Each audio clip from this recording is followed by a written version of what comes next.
Then I realized, Kevin, for you to build your vision in this life, what you see when you are in your private space, this vision that God has blessed you with, it will require you to be very strong, not just physically, but mentally. You need to have the mental strength. You need to have a mental toolbox. When things get very hard, you still know how to endure and keep going.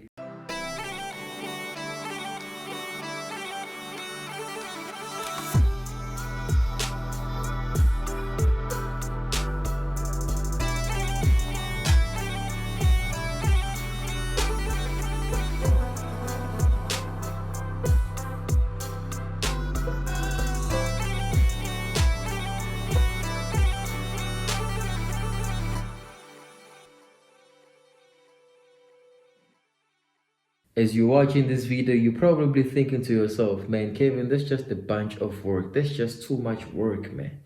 And that's fine. That's fine. That just means you're not really willing to invest in yourself. And if you're not willing to put efforts into yourself, how do you expect society to highly reward you if you're not even willing to invest in yourself? I see so many men, matter of fact, not just men alone, so many people. You're not willing to invest in yourself, but yet you're expecting to flourish financially. You don't understand what it takes to, first of all, manage yourself. You don't understand what it takes first to learn how to say no to certain things. Have discipline over yourself. Have self-control over yourself. Decide what it is that can go in your mouth, the food you eat. Decide what it is. No, I don't want to consume alcohol every day. No, I don't want to party every day. No, girl, I do not want every day I come across the only thing you're doing is I'm just sleeping with you all the time. Now I know, yes, that takes a lot of discipline, my guy, and that takes a lot of self-control. But if you cannot even manage yourself, my guy, how do you expect to actually manage your finances wisely? I really need you to think about that and ask yourself that question. If you can't even manage yourself and see some form of fruits when you look at yourself physically in the mirror, you see no progress. You've been telling yourself, I'll lose this fat. I'm tired of being this sloppy, fat, slow guy. So you know what, I'll go to the gym. But you've been telling yourself this, but you still see no results. If you are not bearing any fruits physically, you see no progress, you see no prosperity. When you look at yourself physically, how do you expect, my guy, to excel, to prosper financially? So now I know, yes, it's a lot of work, a lot of time, a lot of sacrifice, big levels of commitment, my guy. I know. So now I'm about to go into the second element and second aspect and area that I focused on maximizing in my life and why I actually focused on maximizing it. So now the second thing, my guy, that I realized was most of these guys, I'll come across them, man, that guy has a good physique, man. That guy, no homo, that guy actually is a good-looking guy. But I was like, man, let me learn how he did that. As soon as they opened their mouth, I'm like, man, that guy sounds dumb as hell. Man, that guy is an airhead up here. You can't even hold a serious intellectual conversation. He has no wisdom at all. At all. At all. All it is 10 on the looks, but mentally he's a 0.1. Financially, he's broke as hell. So I thought as a guy, as soon as I develop myself physically, all the females will fall for me. I will be the hottest product in the marketplace. But I realized after I hit my body goals, I realized, man, you haven't even began. Matter of fact, these females reject you more now because they're insecure. When they look at you, they see that you're a person that's really investing in yourself. You're a person that really takes care of yourself. So now they don't even want to associate that because it's a lot of work. You bring up too much insecurity in them because they know, some of them know very well that they put no work in themselves. They expect just the way I'm born, the way I look, I expect guys to just come and give me everything because of the booty I was born with, because of the breast I was born with. It was God-given, and they expect yet everything, the whole world should fall at their feet. If that's you, baby girl, I'm not here judging you. I'm not here judging you. You do your thing. If you think you're going to win in the long run, hey, I'm not a female. I'm not a life coach. I'm just telling you what I see in my city. But I realized, okay, building myself physically, that's not enough. Now I need to develop myself mentally. Because I realize now, okay, Kevin, there are a few wise men nowadays. It's the fools that are in the spotlight. It's the men that are doing evil, that are doing harm, that are on the spotlights. Where are the good men, the men of wisdom? The men, when they speak, they can shift something here in your hearts. They can shift something in your mind, in your spirits. When they speak, they can activate your faith through their words. I realize, man, wisdom is not cool, man. When you speak something that's intellectual and you speak the truth, that's not cool, man. But yet, that's the only way you can help anybody see any form of progress in their lives. So I realized, okay, Kevin, you will come across much opposition in your life. Some people, when they start seeing you develop at a rate that is just unmatched, at a rate that is just unbelievable, when you start recreating yourself and growing at that rate, what's going to happen is they will want to hold you back and pull you back. Not just loved ones, not just friends, even your family.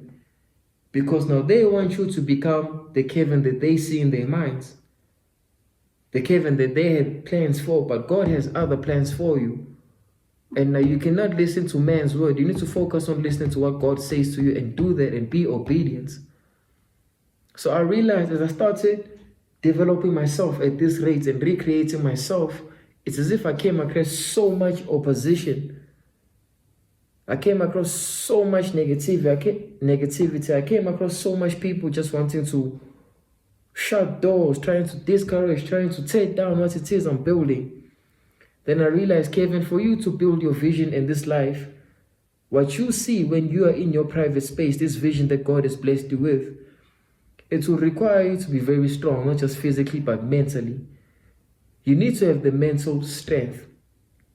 You need to have a mental toolbox. When things get very hard, you still know how to endure and keep going. Even through times of tribulation, you still know how to show up with the great attitude that you show up with day in, day out. Because my teacher told me, your attitude, Kevin, will determine your altitude in life. But most importantly, when you go through tribulation, that's when you should be the most excited. When things get very tough and people panic, guys like me, they get very excited. He said, do you know why, Kevin? I said, why, teacher? And he said, Kevin, there's a scripture in Romans that says, in Romans 5, for we glory in tribulation, for we know tribulation produces character. Character, perseverance. Perseverance, hope. So during tribulation, that's where character is built. During tribulation, you glory in those times and you get happy and you get excited because you know why? Your stamina levels are being built. Your perseverance is being built. That's where God is molding you. You have to go through the tough times if you want to enjoy the good things in life. You have to go through suffering during hardships so that when you come out on the other side, you know what it took for you to get on the other side. You start enjoying and being grateful for the most little things in life. You thank God for it because you know what it took. The sea, the storms you had to face. That's why in the word it speaks about, yes, weeping may endure for a night, but joy comes in the morning, my brother, my sister. So I realized, man, Kevin, really up here, I need to have strength, even when my own eyes tell me, man, this seems nearly impossible. But yet I can catch myself and say, man, you know what? It says in the word, if you can believe, all things are possible to he who believes, so believe. It says in the word, with man this is impossible, but with God all things are possible. It says in the word that faith is the substance of things not seen. It says in the word that faith, we walk by faith, not by sight. And as I speak to most of these men that have built businesses that are very prosperous, builds business that most people will never touch that amount of wealth in their lifetime. They all tell me one thing. There's no step 1 to 5, Kevin. Step 1 to 5, you have to go. It's a journey of faith, and it's not a sprint, it's a journey. So I realized I really need to develop this mental strength. But most importantly, I just wanted peace in my life because there was so much chaos in my city and in my peers. And I just never liked to be in silence because I was so used to going to the club. When I have problems in life, I need to drown them, and I do not want to deal with them because dealing with them is too hard. So when I'm at the club having a good time, partying, drinking, I forget about my problems. And in that moment, I get a good dopamine hit. But now when I sit and I'm sober now and I'm in my bed in the morning, when I wake up with the hangover, every time I regret it. And I realize it's like the problem is just magnifying and amplifying. You're not getting to the root cause of it. You're trying to just brush over it and add a layer on it like it's fixed. You're just trying to plaster it instead of healing that wound. Then I realized, man, I'm tired of this life of just so much noise. To a point where I'm so used to being in so much noise that when I'm actually in my own space, my thoughts are my enemy. I'll say that one more time so that you can actually catch on to these keys. I got to a point where I was so tired being in noise because when I was in noise, I couldn't hear my thoughts. I couldn't hear myself think because of that moment I was in. But now when all the noise is gone and all the camera, the glitz and glamour, that female, that these guys I was partying with, when I'm by myself, I can't even cope being by myself because I can't even bear the thoughts that I have. I have thoughts that are destroying me. I have thoughts that make me want to quit in life. I'm a broken man. I'm tired of this noise, Kevin. I'm tired of it, man. I want when I'm by myself, like I'm really comfortable being with myself. I want when I am with myself, when I'm in my own space, when I hear myself think, I imagine what the future is. I imagine this vision. I visualize, I dream, I close my eyes and I change my mental states from beta to theta, and I enter a state that is so relaxed physically that I feel like I am in light sleep. And in that moment, I know then I'm tapping into my subconscious mind. Now let me look at what I'm trusting God for. Let me see it. Most importantly, look at it. Use your 5 senses, Kevin. See it, touch it, taste it, share it. How does that life look like?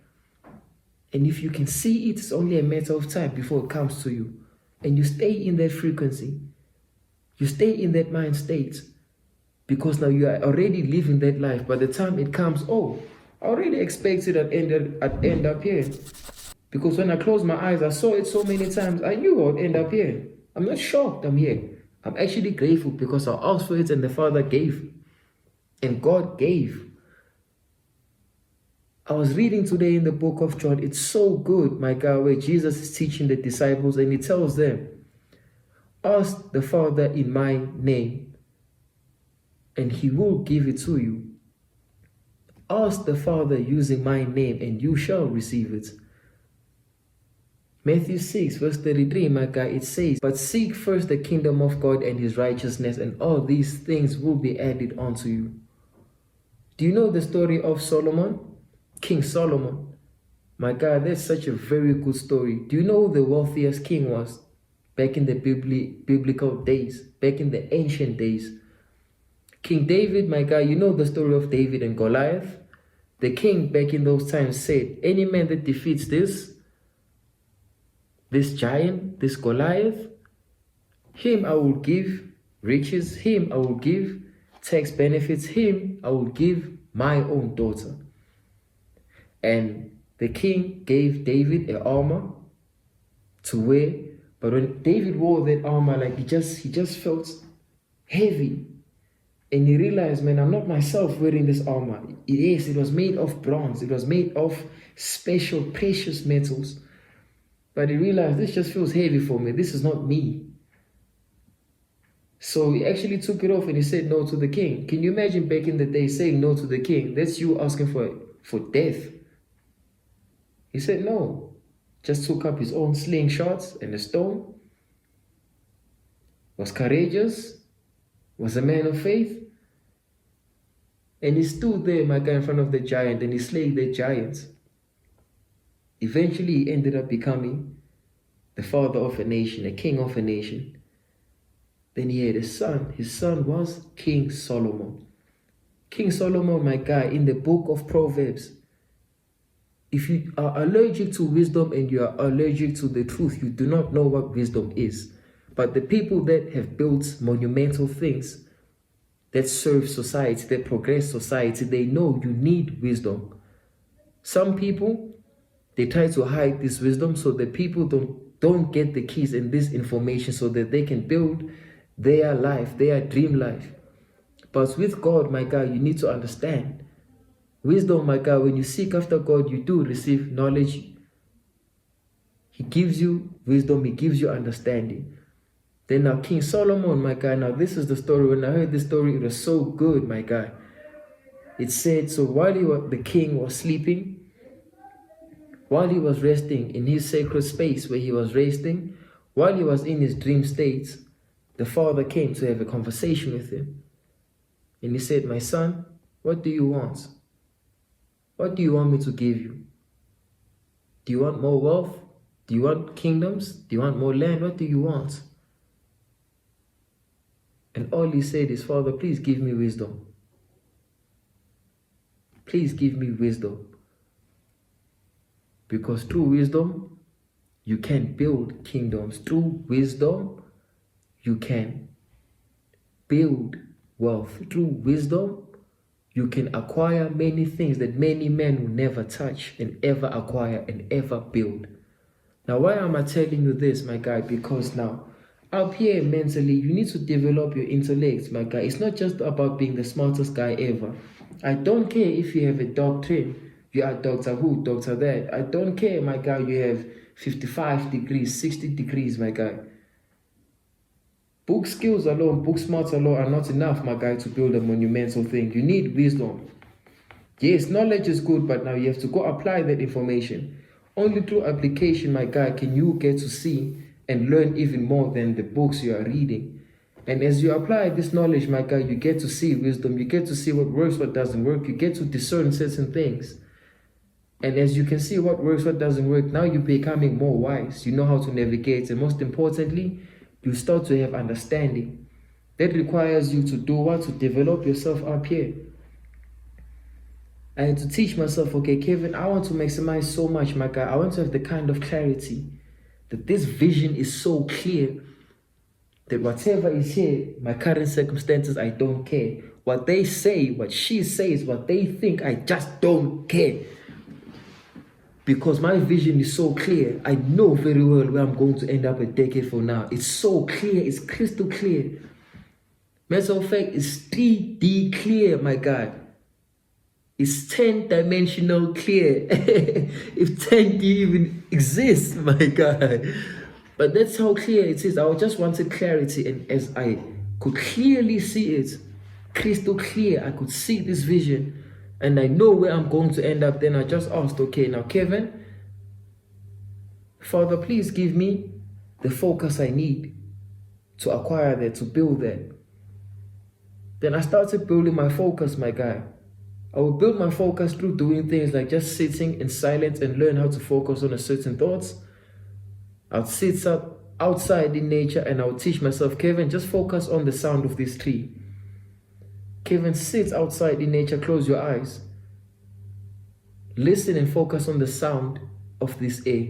Which direction is the air coming in? East, west, north, south. Feel it. As I close my eyes and I could feel it, okay, it's coming here, east. I'd say, okay, that bird right now that's chirping on that tree, which direction is it in? In front of you, behind you, left or right? Listen to what that bird is saying, it's chirping. Listen to the sound, the beauty of nature. I would teach myself how to focus on one thing for long periods of time. Then I had to develop, my guy, an abundance mindset. I don't chase, my God, because all that I have, I know I already. I don't chase, my God, because all that I want, I know I already have it. There's no need for me to chase. I don't need to seek after money, my God, because me, I know God will bless me with wealth. I don't need to chase after money, my God. I don't need to chase after, I'm not interested in the fame. I'm not interested in the games, my God, most people are playing. The games of money, the games of fame, the game of wanting to be in the spotlight. Some people just want to play the power game where they just control people. I don't care about that.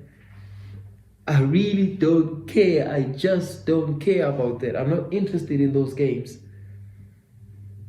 The only game I'm interested in, my guy, is, Kevin, how do we build something so monumental, something that's so great, something that's everlasting, that this thing, Kevin, even when you go away, it can still stand strong and operate? How can I best serve society?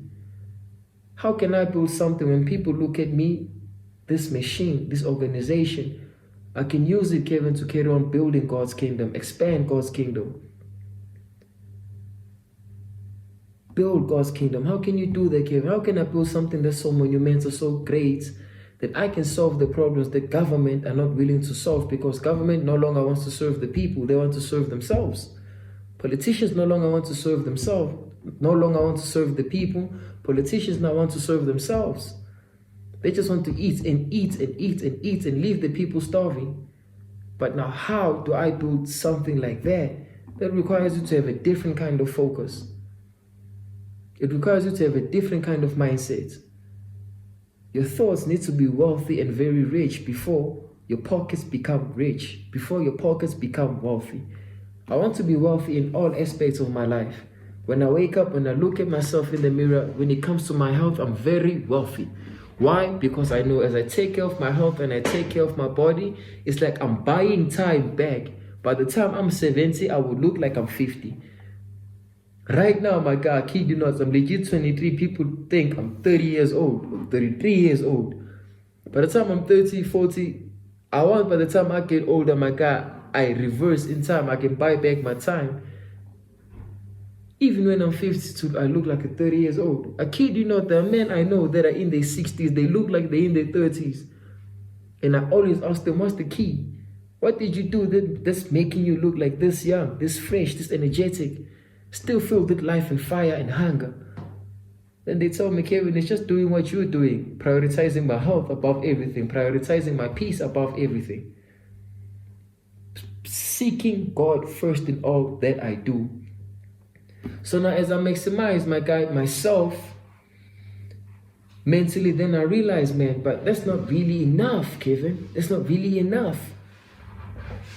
Then I realized, okay, it's too many things are happening, Kevin, in this life thing. And for me, I just want to be grounded in life. I want to be anchored in life. I want to be anchored in life. I don't want that I feel like I'm reacting to life. I want to feel like I'm proactive to life. I can see things come from a mile away. This person doesn't drag me here. This person doesn't drag me here. That person doesn't drag me here. I don't want the storms drag me everywhere. I just want to feel peace and I want to feel grounded. I want to feel centered in life. That's when I realized, man, you know what, Kevin, you cannot really do this thing by yourself, my guy. Like I want to, as I was on this journey, developing myself, going to church, serving, strengthening my relationship with God. Men that have built monumental businesses in my city, very successful businesses. I would sit and I would look at them and they would say, Kevin, it's a journey of faith. You see how you look physically, how your arms look? First of all, you have a physique most of your peers will never acquire because of your levels of discipline, your consistency, your hard work. Now, the same thing applies with your faith. Because when everybody surrenders their life to Christ, yes, you are born again and you have salvation, but it's like we're all starting off on level 1.